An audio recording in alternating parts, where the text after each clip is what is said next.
One dry fire standing, one dry fire kneeling. Line ready? Line is ready. That's all right. Good. Well, hello and welcome to Outdoor Oklahoma. I'm Todd Craighead. We're here at this year's historical New Game Warden Academy. Now, it's historical because this is the largest cohort of new wardens since the ODWC was established in 1909. Game wardens make up about a third of our agency's entire workforce, and they truly are the unsung heroes of conservation. And they put themselves on the front lines every day in order to protect and conserve our state's precious natural resources. They're also the most thoroughly and diversely trained law enforcement officers in the entire state. A wildlife department that understands the value of wardens who are prepared for literally anything. Just another reason to love Oklahoma and the adventures that await you.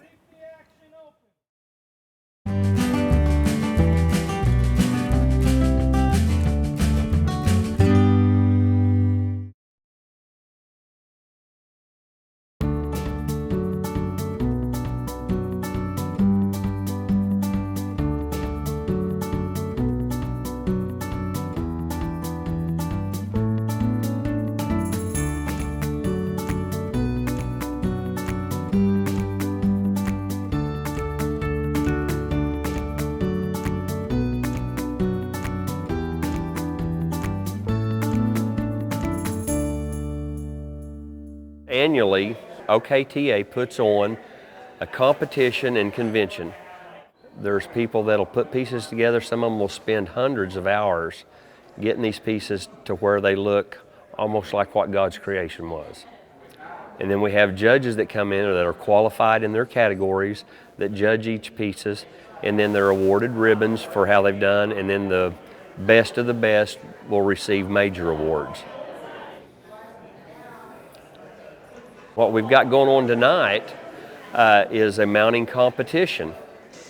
So we've got two divisions here. We have birds and we have game heads. And each one of these competitors pays an entry fee, and then they select the species that they want to do, and then they've got 3 hours to complete that mounting process. And it gives people the opportunity to watch these masters put their pieces together, ask them questions on why they're doing certain things to get this done. It's a pressure-packed deal because they're competing against each other and for money that they paid an entry fee for. So we're just putting a little pressure on them. You know, it's kind of like going up to bat at the bottom of the ninth inning with 2 outs. The pressure's on.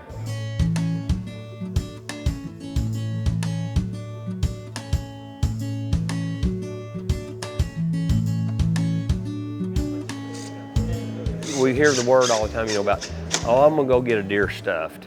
Well, we don't stuff deer. We mount animals to make them look like they're alive, or that's our goal. To try to make them look the best they can. And everybody's at a different skill level. Some people come in and they're naturals and do great work the first time they compete. And then there's others that, it may take them a few years, but by attending these conventions and seminars, they learn from these masters and then they get better. The biggest misconception that people have is they think that we take that whole animal, that part that they bring in, and use that. Like on the birds and fish, you'll skin them and then you clean it, you wash it several times to get all the oils and dirt and everything out of that, and then put it back together over a foam mannequin.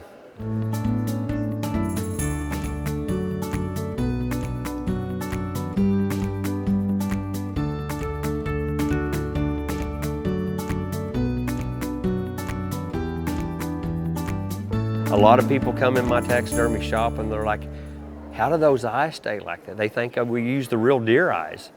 We use glass eyes and put in them. The deer mannequins are the same thing. It's kind of like going to the department store and seeing them drape clothes over a mannequin. We take the skin off the animal, shave it down, get it thin, have it tanned at a commercial place. A lot of people do their own tanning. So that turns their skin into leather. And then we put that over that mannequin with glue so that it adheres to that, and then try to taxi the skin into a position or move. That's where the word taxidermy came from, is the taxiing of skin, dermy.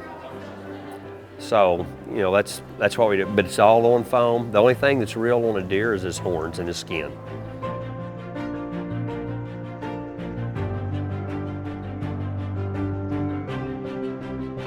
Competitors, we're counting down. 10, 9, 8, 7, 6, 5, 4, 3, 2, 1. Stop and step away from your mount.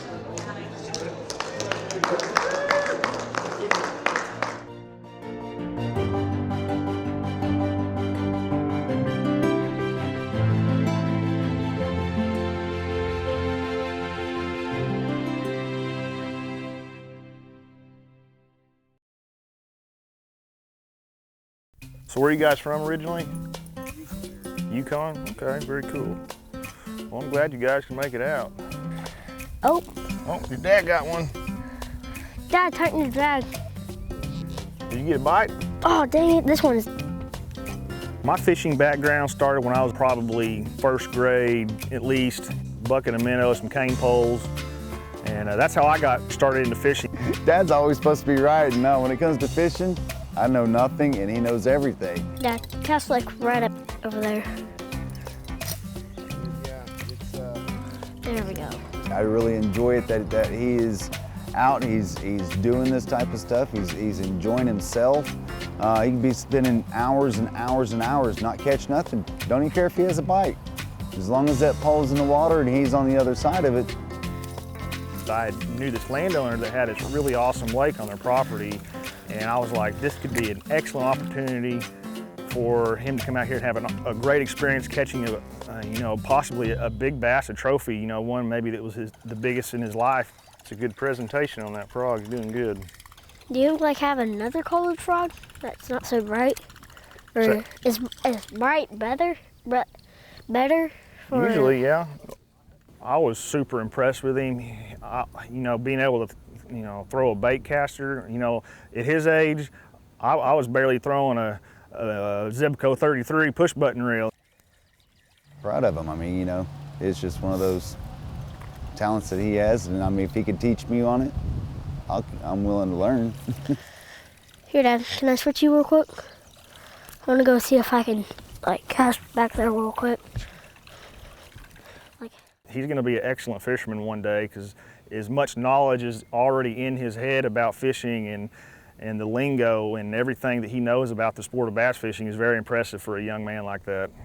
I love it. I mean, he's not in the room playing video games. He's out exploring and doing fishing, wanting to catch the biggest fish, bring it home, fillet it. I mean, the whole 9 yards. He does every bit of it himself. You know, just like a lot of the 9, 10-year-old kids at home, you know, just watching YouTube videos. He sees it and he loved it, went on his own with it. You know, when he mentioned that he was watching videos to, you know, learn knot tying and stuff, and learning this information to pass on to his dad as a young child, I was like, really? That's impressive. I mean, not many kids are teaching their parent how to fish or how to do certain things, especially like tying a knot or tying a lure on. It's just really impressive.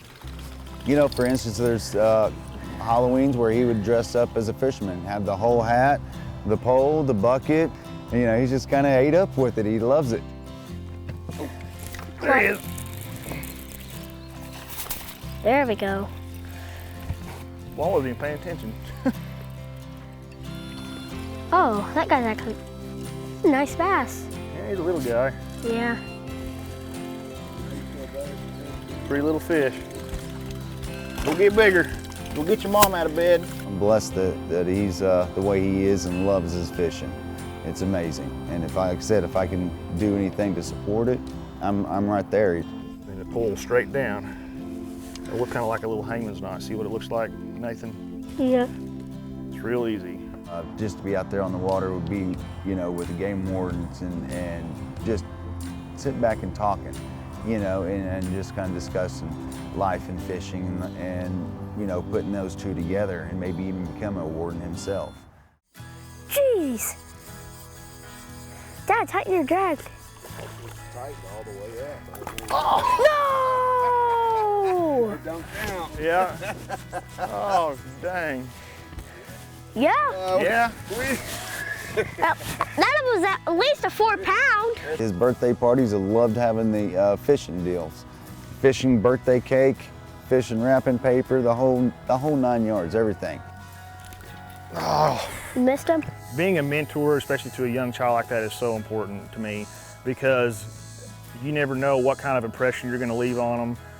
You know, a lot of people looked up to us, especially as a child, you know. I thought game wardens walked on water when I was a kid. I just thought it was the coolest thing ever. There he is. And he did hit the buzz bait. Dang it. Thought I had a fish on. That's a nice one too. Jeez. Dad, look at that one. Nice. Not bad. With Garrett really spending the day with me and Nathan, it is just amazing. He was almost like already a best friend. It really was so appreciated that I don't think he would ever know. That's a big one. That's a really big one. Hold on to him, hold on to him. Hold on to him. Got him. Oh my God. Bud. Yeah. Look at that big one. That's huge. Heck yeah, good job, That was my bud. biggest bass in my life. Is that your biggest one ever? Yeah. You know, that one right there is probably gonna weigh almost 6. You wanna hold him? Sure. Hold on tight to him. Oh, I Here, can't. come down here where you want. We don't want to drop him in the back of the lake. Good job. Jeez. I don't think I can even. Hold on to him tight. Look at that. Oh, it's so heavy. Is that heavy? Let's see how much he weighs. 5 pounds. Good job, bud. Show him that camera over there. Get your picture taken. Hold on tight to him.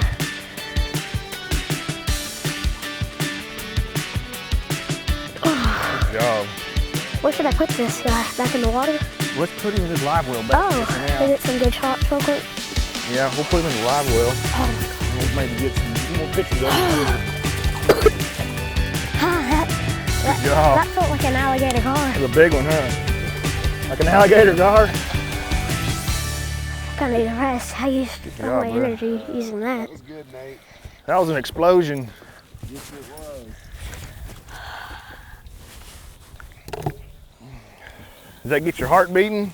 Yeah. Just, That's what it's all about right especially the there. big ones that smash. That's what it's all about.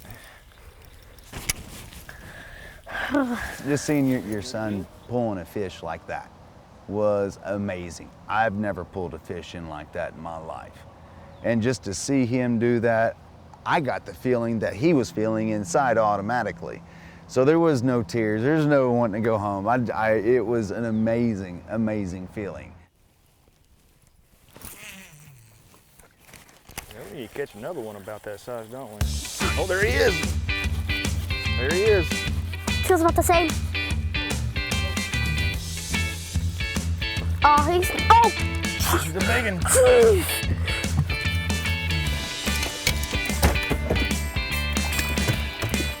Oh, don't pull him up. There you go. Got him. Good job. Hey, you're tearing it up over here on the buzzbait. Good job, bud. You wanna hold him? That's it. Is that a boy or a girl? That looks like a female. Yeah. Hold him tight. Good job. Good job. How much does this one weigh? He feels about the It's same. probably about a 3-pounder. Yeah. I caught one. Nah. Whoa. Let's put him in here. Yeah, we'll put him in here. He's in the middle of swallowing it. Jeez. Hey, that's the most amazing feeling right there by itself, is just being there for him. And it's pretty cool because a lot of times I think he's thinking I'm the hero and I'm thinking he's the hero. It really helped me as a parent as far as putting the phone down, not being on social media as much. I have a lot of friends that always ask what happened to Bug. Back here with Nate, you know, I'm riding a bike with Haley. I'm enjoying the family time. That's truly the most important. With Nate right here showing me and teaching me, I can't go wrong. Geez, yeah. They're still lively.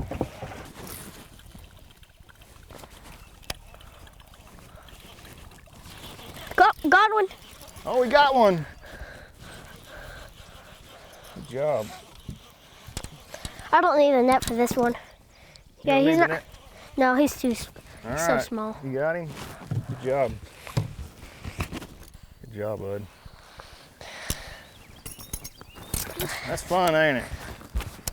Driving home, I was just sitting there thinking of what a great day we had. I was honored, and it was a privilege to be able to, provide this opportunity for this young man. Garrett, see if you can land it in front of the camera here. Let's see the size. Hold them up, Okay, maybe. Put the fish a little closer together in front of Nate. Nate, put your hands on each of their shoulders. Look at that. Ready? Look up here. 1, 2, 3.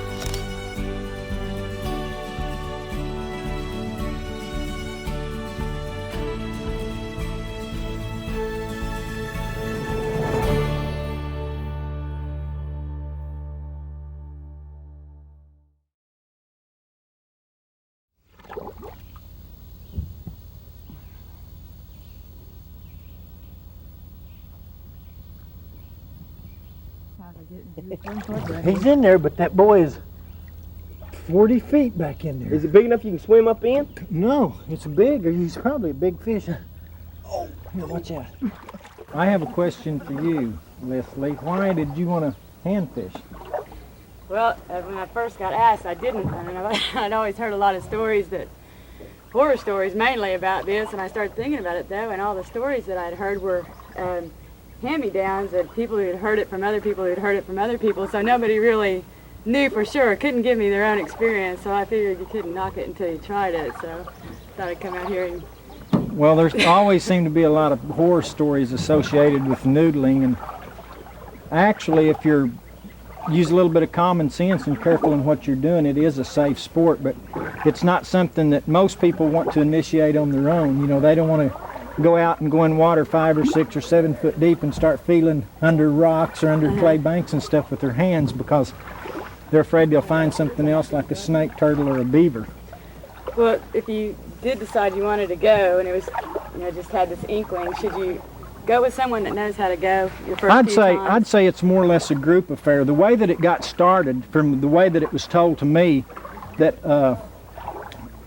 back in the early 20s, they used to have like Sunday church meetings, and they would have picnics on Sunday afternoon, and families would get together, and they would have what they call seining crews. And they would take these large seines and seine these large open holes of water, and take the seines and wrap them up around log jams or log piles out in the river, like the South Canadian River or the Kiamichi River, places like that. And then they would get over in the seine and catch the fish. Well, some of these guys that were doing this figured out that they could find these fish without the seines, because it was too much trouble to take a big haul seine and 20 people when 1 or 2 guys could go accomplish the same thing. And that's actually how it got started, and it's just been handed down from generation to generation. Fish in there. Yeah, get in there. There's a big fish in there. Hurry, get right around there. I don't know where he's at. He's under something over there. You got him plugged up over there? What, here, you choking? Huh? I know he's in there. I just know. Is it a big... It's open right here, Billy. Get right in there. I got the bottom closed off. Go out that way. I got it right here. Yeah. I don't think I'm going to have to turn him around when I go in there where he's at. Think he'll come to meet you? Bluecat? Flathead. He's a big flathead. Big square tail. Are you ready? I'm ready. I'm going to go in here and feel it. Okay. Ooh, here's his big old tail right here. You want to feel his tail? Yeah. Stick your arm right in this hole right here under this rock. Feel my... You got your gloves on? Because he may turn around and whack you. Hope not. Right under this rock right here. Just Feel this hole right there? Run your arm back in there. Got that hole plugged? Yeah, I feel him. He's got a big tail. He's got a big tail down there. Right. Yeah, he's big. Oh, there's a big hole here. Oh, there he is. You got him? Spencer's got him by the head. I got him too. I got him. Now wait a minute. Make sure you got him. I got him by the head. I got him by the gills. The camera says turn him Where are loose. you holding him? To his gills? Got him by the lip. Drag him out there. I've got him. Let's go. Drag him out. Easy, Cletus. Get back in the hole now. He's tangling me up over here. There. Okay, I'm around him.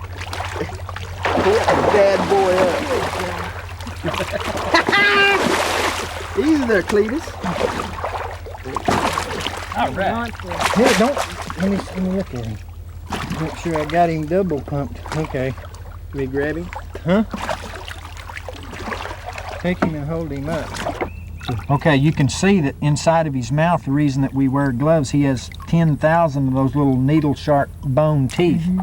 And they're just like little razors, and they'll cut you. And back inside his gill plates back there, you see those bones that are back there with the spikes on them? Those are just razor sharp little bones. And if you hear about people that say they grabbed the fish in the gill and they tore their hands up, that's true.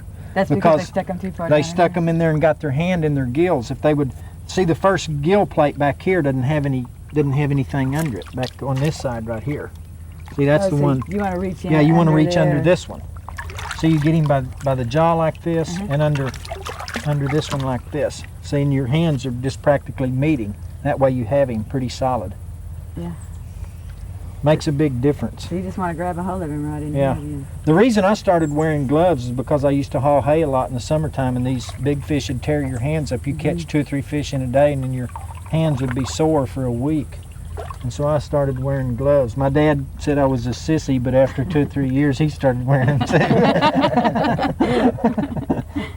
You want to hold him? He's a lot heavier than he You looks. say he's about 30 to 35. Yeah, he's heavy. See, when he's out of the water, he's out of his element, but underneath the water, he's designed to have a lot more power than you'd think that a fish, if you were to wrestle, say, a 30-pound little baby pig, it wouldn't be that rough, but a fish like this in his own element in the water, he really has some strength. So you say once they get caught, Yeah, they become kind of docile. Once you catch them and put them on the stringer, he more or less knows that he's caught and he gives up. But it's not uncommon. We have caught fish, as many as 3 fish in one day that weigh between 50 and 60 pounds. It's a fun thing. I like to take people that's never done it before and give them the experience as something that'll live with them the rest of their life, and I like to introduce the young kids to it. Anybody that wants to go, I'm usually willing to take them. It's my favorite sport, or my favorite thing to do in the summertime is noodling. Well, let's go see if we can find another one.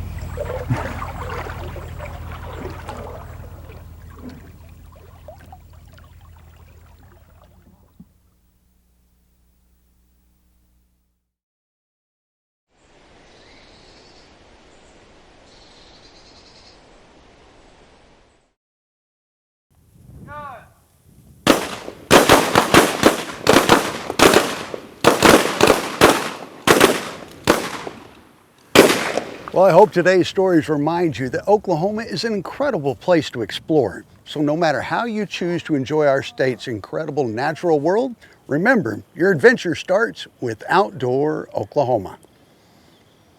Is that a wrap? It's a wrap.